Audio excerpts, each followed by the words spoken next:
앞서 권현주 기자와 함께 성완종 리스트 진행 상황을 살펴봤습니다. 이번에는 이강윤 정치평론가와 함께 이번 사태가 정치권에 미칠 영향을 짚어보겠습니다. 안녕하십니까? 안녕하세요. 성완종 리스트에 새누리당이 적잖은 충격을 받은 것 같습니다. 김무성 대표도 오늘 급히 광주에서 돌아왔다고 하는데요. 당내 초재선 의원들은 검찰이 성완종 리스트를 수사해야 한다고 발표까지 했습니다. 네. 어떻게 보십니까? 한마디로 하자면 아주 쓰나미급 대뇌관이 폭발한 상태라고 봐야죠. 이 파장이 어디까지 미칠지, 그리고 어디까지 누구에게까지 직접적인 타격을 미칠지, 그다음에 지금 여권 전체가 총체적으로 위기에 빠진 것은, 큰 충격에 빠진 것은 사실인데, 그 중에서도 친박계의 핵심들이 이른바 성완종 리스트에 나와 있는 거 아닙니까? 일단은 수사를 피하기는 힘들 겁니다. 왜냐하면 검사의 그 업무를 정한 관련 법령을 보면 범죄 혐의를 인지하거나 범죄 혐의가 포착됐을 때 검찰은 그것을 수사해야 할 의무와 권한이 동시에 있는 거예요. 근데 지금 이것은 포괄적 뇌물죄로 보여질 수도 있고, 정치자금법이 아닐까. 왜냐하면 경제활동을 하다가 정가에 입문했던 사람이 친박계의 핵심 거물들에게 상당한 거액을 지금 뿌린 것으로 여겨지지 않습니까? 아직 그게 최종 확인된 건 아니고 당사자들은 부인하고 있지만. 네. 그렇다면 그건 정치자금법의 적용을 받을 수도 있는데, 그것은 현행법상 공소시효가 5년이기 때문에 그것은 이미 2007년에 지금 이런 금전수수가 있었다고 하니까 그것은 해당되지 않을 거고요. 대신 뇌물죄, 포괄적 뇌물죄는 충분히 적용이 가능하다고 봅니다. 그리고 검찰이 과연 지난번 성완종 전 회장의 집과 사무실 이런 거에 대해서 압수수색을 했을 때 관련 장부를 획득하지 못했느냐, 이런 의문도 지금 충분히 제기 가능하거든요. 자결을 결심하고 새벽에 집을 나선 사람이 굉장히 옹색하게 좁은 메모지에 55자, 55글자의 이름과 메모 시점만 적고 나갔다는 것의 신빙성, 그런 것도 조금 지금 해볼 필요는 없어요. 어쨌거나 경향신문 기자와 통화한 내용과 바지 속에서 나왔다는 이른바 성완종 리스트 그 메모지에 일치한다는 것은 검찰이 확인을 했기 때문에 말과 글이 현재 일치하고 있고 범죄 사실은 충분히 적용 가능하다고 보기 때문에 수사를 안 하고는 넘어갈 수가 도저히 없을 겁니다. 그런데 그 수사가 어떤 물증을 얼마나 확보해서 입증해낼 수 있는지, 왜냐하면 이 뇌물수사라는 게 돈 준 사람과 받은 사람 둘밖에 없는데 어느 한쪽에서 잡아 떼버리면 굉장히 수사가 벽에 부딪히죠. 물증을 구하기가. 네. 그런데 진술을 할, 돈을 줬다고 진술을 할 사람은 이미 고인이 돼 있지 않습니까? 그럼 더 이상 진술을 못 하는 거죠. 있다는 것은 경향신문 기자와 마지막에 나눈 50분간의 통화 음성 파일과 자필 메모, 이겁니다. 장부가 있는지 없는지가 굉장히 중요할 겁니다. 그 과정에서 검찰은 당연히 수사를 안 하고 넘어갈 수는 없을 텐데 그 수사의 강도와 수사하겠다는 의지, 이게 굉장히 중요하겠죠. 왜? 권부의 핵심에 현재 있거나 이 직전까지 권부 현 정권의 핵심을 거쳐간 사람들이 직접 연루되어 있기 때문에 어마어마한 정치자금 스캔들이다. 그래서 제가 쓰나미급이라고 표현했습니다. 쓰나미급 사건이라. 그렇다면 야당에서는 이 사건과 관련해서 성완종 리스트는 그 방금 말씀 주신 대로 친박 권력 최대의 부패 스캔들이라고 지금 이야기를 하면서 네. 검찰 수사를 촉구 있는데요. 네네. 어떻게 보십니까?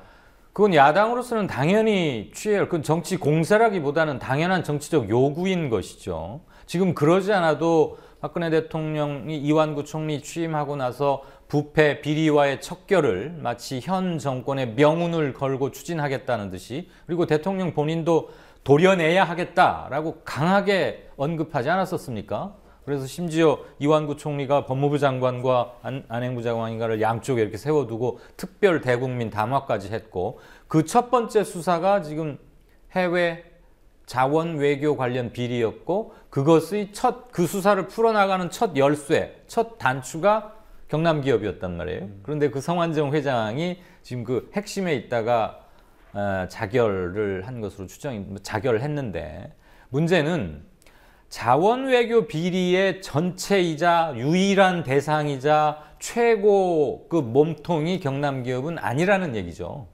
회사 사이즈로 보나 정부 나라 돈이 성공불융자라는 형식으로 투입된 규모로 보나 경남기업보다 훨씬 크게 그리고 훨씬 오래전부터 해외 자원개발 사업을 해오던 것들이 있는데 경찰은 아마 수사에 돌입하기 전에 취득한 여러 가지 내사 정보나 첩보 그다음에 직간접 물증, 방증들을 종합해 보건대 경남기업이 일단 수사하기 좋았다고 판단을 했을 겁니다. 그곳을 통해서 광물자원공사라거나 정부 국영기관, 단체 이런 것들을 통해서 수사를 확대해 나가려고 하던 즈음이었겠죠. 경남기업이 초미의 관심사인 기업은 아니었단 말이에요.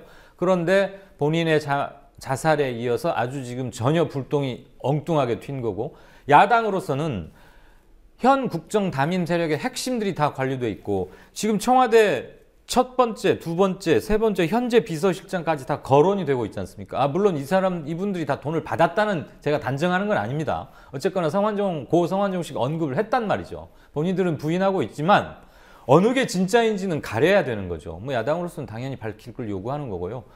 현 정부의 출범 과정의 도덕성, 그다음에 정통성의 뿌리 이런 것에까지 파급을 반드시 미칠 수 있는 거죠.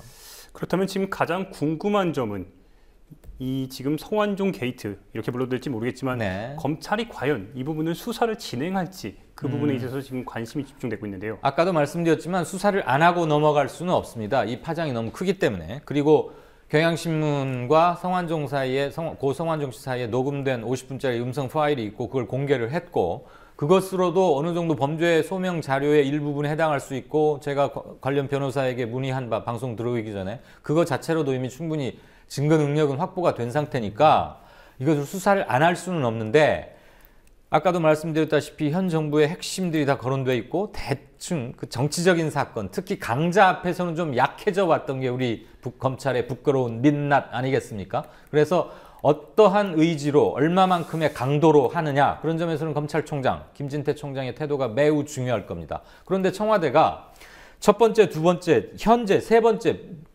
전현 비서실장이 모두 다 일단 언급이 돼 있고 친박계의 핵심 중에 핵심들이 또 다 거론이 돼 있어요.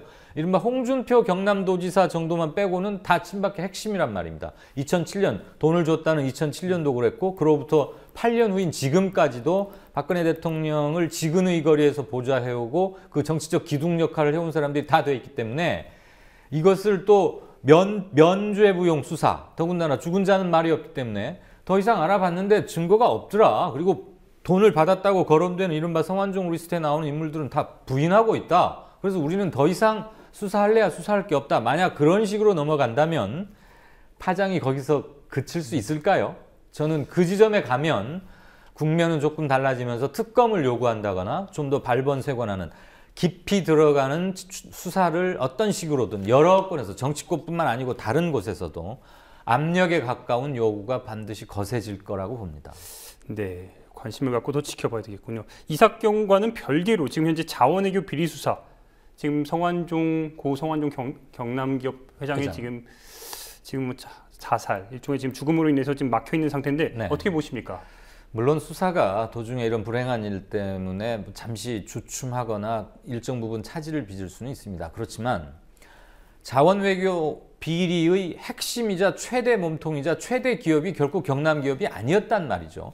이 외에도 재벌급, 준재벌급 관련 회사들이 굉장히 많습니다. 그리고 아직 공기업 부분에 대한 수사도 이루어지지 않았기 때문에 저는 아마 검찰과 성완종 전 경남기업 회장 사이에 무슨 플리 바게닝, 유죄 인정 대신에 양형을 좀 낮춰주는 그런 걸 시도하거나 또는 성완종 씨가 수사를 받는 과정, 18시간 조사받았다는 거 아닙니까? 그 과정에서 이것과는 별건으로 어떤 개인적 약점 같은 것을 잡고 검찰로부터 모욕감을 느끼고 그래서 이렇게 극단적인 선택을 한 게 아니냐 싶은데 이것 때문에 수사가 중단될 것 같지는 않습니다. 왜냐하면 대통령의 강한 언급도 있었으려니와 자원 외교로 인해서 탕진된 국고가 몇십 조인데 경남기업 하나에 의해서 초래된 손실액은 그거의 몇십 분의 1, 몇백 분의 1밖에 되지 않기 때문에 아직도 밝혀내야 할 수사상의 채광해야 할, 채굴해야 할, 캐내야 할 거리는 굉장히 많은 거죠. 그러니까 이걸로 수사를 덮는다는 것은 국민정서상도 그럴 뿐더러 수사의 기법상도 옳지 않다고 봅니다. 그렇죠. 말씀을 종합하면은 수사의 방향이 그러면 투트랙으로 갈 수 있다는 걸로. 네. 그건 정치자금법 또는 포괄적 뇌물죄에 관한 것은 이것과는 완전히 별건으로 가야 하는 것이죠. 자원외교 비리팀에서 그 수사까지 함께 할 수는 없는 것이고요. 네. 네, 알겠습니다. 마지막 질문 한번 확인해 보겠습니다. 가깝게는 지금 4.29 재보선에 이 성완종 게이트가 엄청난 영향을 미칠 것 같은데 네. 어떻게 보십니까? 뭐 상식적으로 추론하다시피 당연히 현재의 여권의 악재일 것임은 분명한데 이 정권의 핵심들이 그러니까 성완종 리스트가 사실이라는 전제하입니다. 근데 그 4.29 보선 때 재보선 날까지 이 수사 결과가 중간 발표 내지는 뭐 어느 정도 나오리라고는 기대하기 어렵습니다.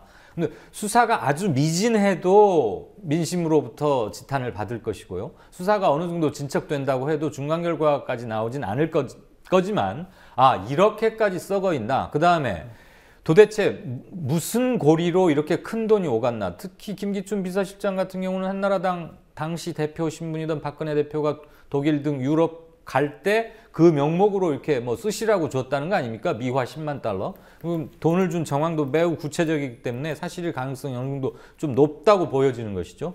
이 부분에 대해서 여당이 어떻게든 해명을 하거나 설명을 하지 않는 한 근데 과연 그게 어떻게 납득이 될 수가 있겠습니까?